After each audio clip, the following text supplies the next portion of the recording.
أعوذ بالله من الشيطان الرجيم. بسم الله الرحمن الرحيم. الرحمن علم القرآن خلق الإنسان علمه البيان الشمس والقمر بحسبان والنجم والشجر يسجدان والسماء رفعها ووضع الميزان ألا تطغوا في الميزان وأقيموا الوزن بالقسط ولا تخسروا الميزان والأرض وضعها للأنام فيها فاكهة والنخل ذات الأكمام والحب ذو العصف والريحان فبأي آلاء ربكما تكذبان خلق الإنسان من صلصال كالفخار وخلق الجان من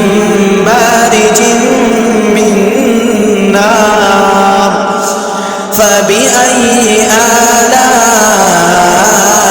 ربكما تكذبان رب المشرقين ورب المغربين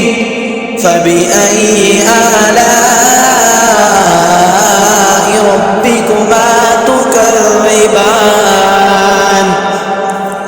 مرج البحرين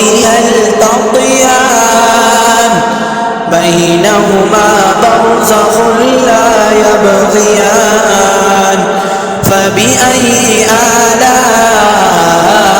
ربكما تكذبان يخرج منهما اللؤلؤ والمرجان فبأي آلاء ربكما تكذبان وله الجوار المنشآت في البحر كالأعلام فبأي آلاء ربكما تكذبان كل من عليها فان ويبقى وجه ربك ذو الجلال والإكرام فبأي آلاء ربكما تكذبان يسأله من في السماوات والأرض كل يوم هو في شأن فبأي آلاء ربكما تكذبان سنفرغ لكم أيها الثقلان فبأي آلاء ربكما تكذبان يا معشر الجن والإنس إن استطعتم أن تنفذوا من أقطار السماوات والأرض فانفذوا لا تنفذون إلا بسلطان فبأي آلاء ربكما تكذبان يرسل عليكما شواظ من نار ونحاس فلا تنتصران فبأي آلاء ربكما تكذبان فإذا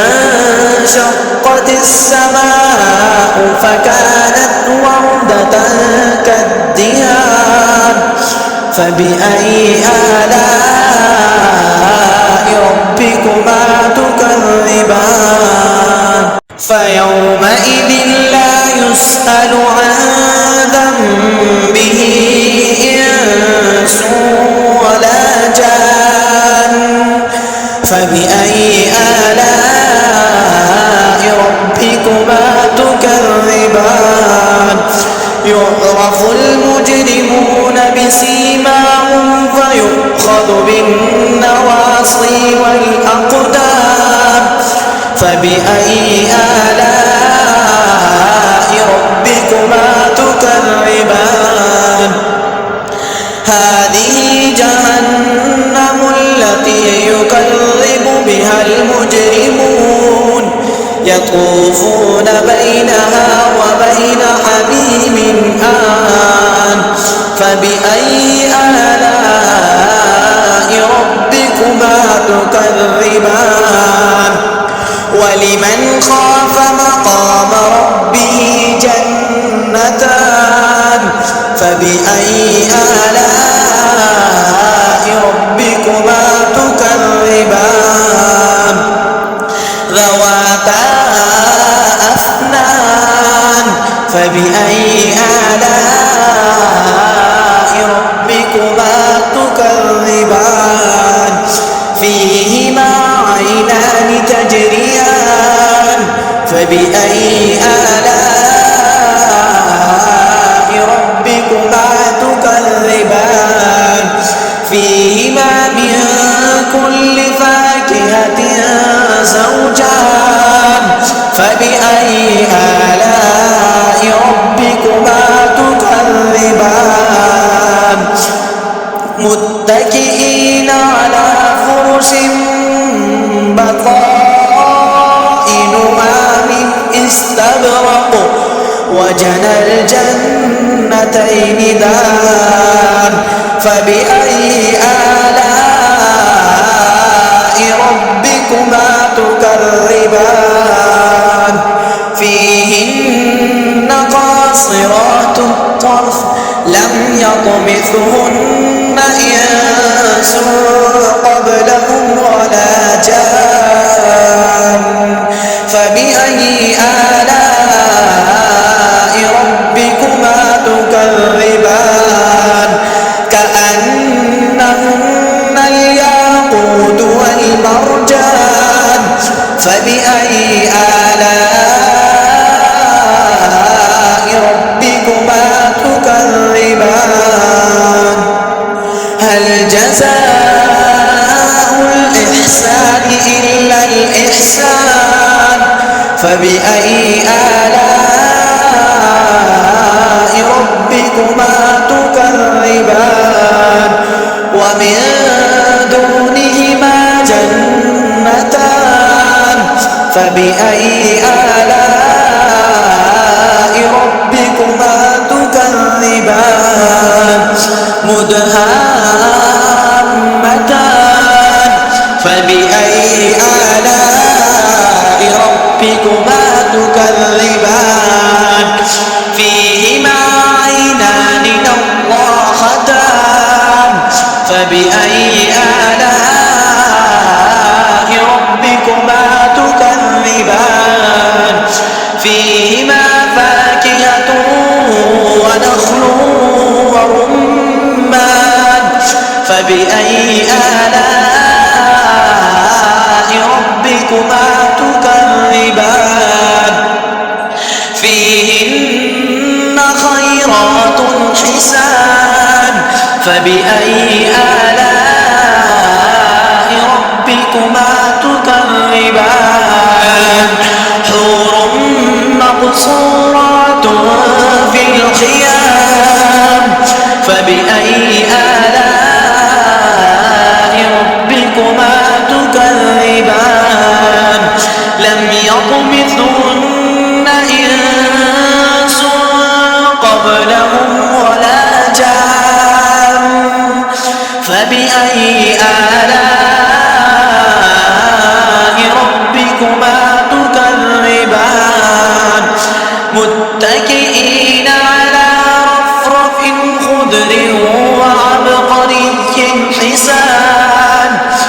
فبأي آلاء ربكما تكذبان تبارك اسم ربك ذي الجلال والإكرام بسم الله الرحمن الرحيم يا أيها المزمل قم الليل إلا قليلا نصفه أو انقص منه قليلا أو زد عليه ورتل القرآن ترتيلا إنا سنلقي عليك قولا ثقيلا إن ناشئة الليل هي أشد وطئا وأقوم قيلا إن لك في النهار سبحا طويلا واذكر اسم ربك وتبتل إليه تبتيلا رب المشرق والمغرب لا إله إلا هو فاتخذه وكيلا واصبر على ما يقولون واهجرهم هجرا جميلا وذرني والمكذبين أولي النعمة ومهلهم قليلا إن لدينا أنكالا وجحيما وطعاما ذا غصوة وعذابا أليما يوم ترجف الأرض والجبال وكانت الجبال كثيبا مهيلا إنا أرسلنا إليكم رسولا شاهدا عليكم كما أرسلنا إلى فرعون رسولا فعصى فرعون الرسول فأخذناه أخذا وبيلا فكيف تتقون إن كفرتم يوما يجعل الولدان شيبا السماء منفطر به كان وعده مفعولا إن هذه تذكرة فمن شاء اتخذ إلى ربه سبيلا إن ربك يعلم أنك تقوم أدنى من ثلثي الليل ونصفه وثلثه وطائفة من الذين معك والله يقدر الليل والنهار علم أن لن تحصوه فتاب عليكم فاقرؤوا ما تيسر من القرآن علم أن سيكون منكم مرضى وآخرون يضربون في الأرض يبتغون من فضل الله وآخرون يقاتلون في سبيل الله فاقرؤوا ما تيسر منه وأقيموا الصلاة وآتوا الزكاة وأقرضوا الله قرضا حسنا وما تقدموا لأنفسكم من خير تجدوه عند الله هو خيرا وأعظم أجرا واستغفروا الله إن الله غفور رحيم صدق الله